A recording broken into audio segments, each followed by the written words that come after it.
नमस्कार दोस्तों, मैं हूं सचिन और आप देख रहे हैं हमारा YouTube चैनल जिसका नाम है एक्सपोर्ट इंपोर्ट बिजनेस सॉल्यूशंस। दोस्तों, आज के इस वीडियो में हम चर्चा करेंगे एक्सपोर्ट इंपोर्ट बिजनेस में काम आने वाले पेमेंट टर्म्स के बारे में।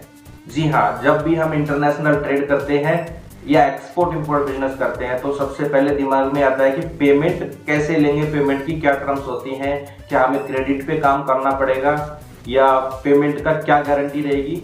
आज की इस वीडियो में हम उसके बारे में पूरी चर्चा करेंगे। दोस्तों, इंटरनेशनल ट्रेड के अंदर नॉर्मली 5 तरह की आपकी पेमेंट टर्म्स होती हैं। तो चलिए मैं आपको बताता हूं कि कौन कौन से 5 तरह के ये आपके पेमेंट टर्म्स होते हैं। दोस्तों, इसमें पहले नंबर पे आता है एडवांस पेमेंट। दोस्तों, जैसे कि एडवांस पेमेंट नाम से पता चल रहा है, इसमें क्या होता है कि आपको इंपोर्टर एडवांस पेमेंट देता है एक्सपोर्टर को, और एक्सपोर्टर जब एडवांस पेमेंट ले लेता है उसके बाद गुड्स को रिलीज करता है। दोस्तों, इस कंडीशन में ये भी हो सकता है कि 30% एडवांस हो या 70% एडवांस हो। बाद का जो अमाउंट है वो आपका शिपिंग के टाइम या डिस्पैच के टाइम दे, तो उसको भी हम एडवांस में ही कंसीडर करेंगे। किसी भी शुरुआती एक्सपोर्टर के लिए ये सबसे सेफेस्ट पेमेंट टर्म है, और सेम आपके अगर आप बिगिनर हैं इंपोर्टर तो आपके लिए बहुत ही ज्यादा रिस्की रहता है। दोस्तों, इसके बाद जो दूसरी पेमेंट टर्म आती है वो होती है लेटर ऑफ क्रेडिट। दोस्तों, सभी लोगों ने सुना होगा एक्सपोर्ट इंपोर्ट बिजनेस में एलसी या लेटर ऑफ क्रेडिट के बारे में। दोस्तों, ये एक एडवांस पेमेंट के बाद दूसरी सेफेस्ट पेमेंट टर्म है कि जब आपके इंपोर्टर को एक्सपोर्टर पे विश्वास थोड़ा कम होता है, या जो एक्सपोर्टर की जो कंट्री होती है उसमें पॉलिटिकल या कमर्शियल जो आपके रूल्स हैं या आपकी जो उसके अंदर फाइनेंशियल कंडीशंस रहती हैं उस कंट्री की, वो आपकी अप एंड डाउन होती रहती है, तो उस कंडीशन में आपकी लेटर ऑफ क्रेडिट का ज्यादातर यूज किया जाता है। दोस्तों, लेटर ऑफ क्रेडिट एक तरीके से बैंक गारंटी होती है। इसमें होता क्या है कि जो इंपोर्टर का बैंक होता है वो इंपोर्टर की गारंटी लेता है, और इधर जो एक्सपोर्टर का बैंक होता है वो एक्सपोर्टर की गारंटी लेता है। इसमें ये होता है कि इंपोर्टर का जो बैंक है एक कॉन्ट्रैक्ट बना के देता है एक्सपोर्टर के बैंक को। एक्सपोर्टर का जो बैंक है वो एक्सपोर्टर को देता है वो कॉन्ट्रैक्ट, और उस कॉन्ट्रैक्ट को ढंग से पढ़ता है, और उसको एक्सेप्ट करने के बाद उस कॉन्ट्रैक्ट के अकॉर्डिंग जो भी रूल्स उसके अंदर, जो भी पॉलिसीज या जो भी डॉक्यूमेंट्स या उसके अंदर जिस तरह का भी डिस्क्रिप्शन ऑफ प्रोडक्ट्स बताया गया है उस तरीके से वो गुड्स को तैयार करता है और उसको डिस्पैच करता है।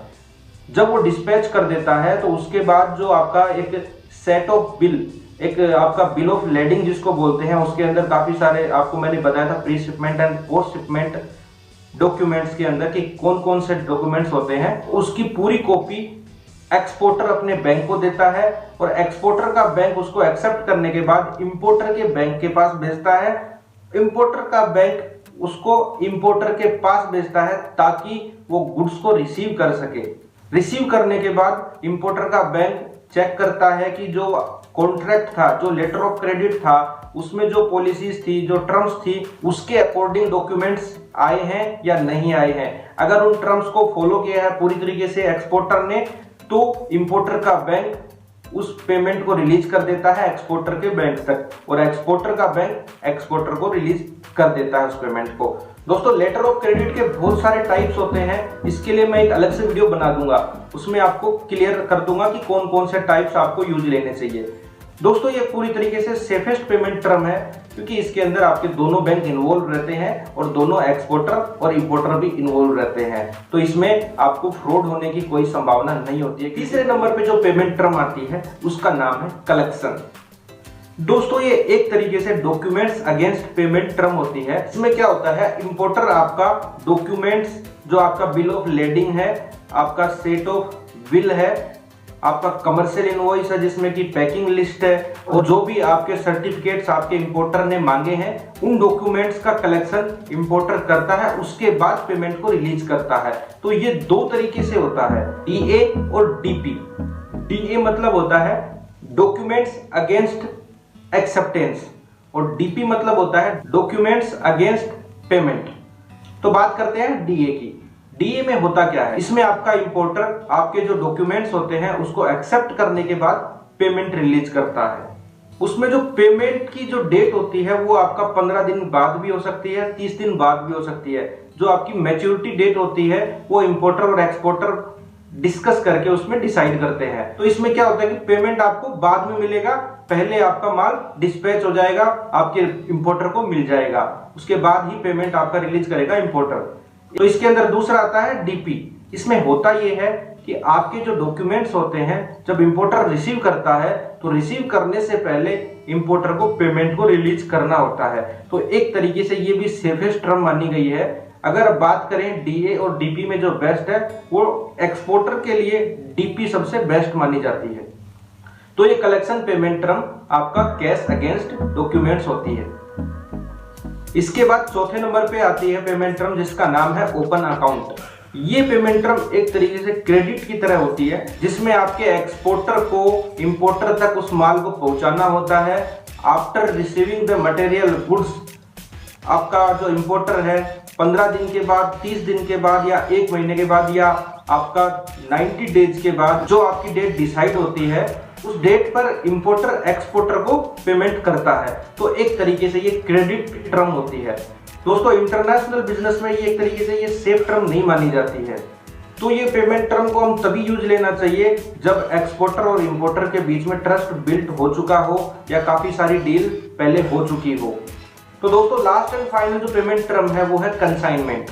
दोस्तों ये पेमेंट टर्म एक तरीके से क्रेडिट ही होती है। इसमें होता क्या है कि आपका इंपोर्टर एक्सपोर्टर को तब पेमेंट करता है जब वो गुड्स को रिसीव कर लेता है और उस गुड्स को अपनी कंट्री में सेल आउट कर देता है, सोल्ड कर देता है। उसके बाद जो पेमेंट उसको मिलता है फिर वो एक्सपोर्टर को वो पेमेंट देता है। तो ये भी बहुत ही रिस्की पेमेंट टर्म है। तो अगर आप बिगिनर हैं तो ये पेमेंट टर्म आपको यूज नहीं करनी चाहिए। आपको एडवांस पेमेंट या लेटर ऑफ क्रेडिट या आपका डीपी पे ही आपको जाना चाहिए। तो दोस्तों ये सारी पेमेंट टर्म्स थी जो इंपोर्ट एक्सपोर्ट बिजनेस में काम ली जाती हैं। दोस्तों आपको समझ में आ गया होगा कि आपको कौन सी पेमेंट टर्म्स के अंदर काम करना चाहिए, कौन सी आपके लिए सेफ है और कौन सी आपके लिए रिस्की है। तो नेक्स्ट वीडियो में मैं आपको बताऊंगा कि लेटर ऑफ क्रेडिट के कितने टाइप्स होते हैं और उसमें क्या क्या बातें ध्यान रखनी चाहिए ताकि हमें किसी भी नुकसान का सामना ना करना पड़े। दोस्तों कैसा लगा आज का ये वीडियो? अगर वीडियो अच्छा लगा तो वीडियो को लाइक कर दीजिए, चैनल को सब्सक्राइब कर दीजिए और साथ ही इस वीडियो को शेयर कर दीजिए सभी लोगों तक जो एक्सपोर्ट इंपोर्ट बिजनेस शुरू करना चाहते हैं या कर रहे हैं। तो दोस्तों देखते रहिए हमारा यूट्यूब चैनल। धन्यवाद।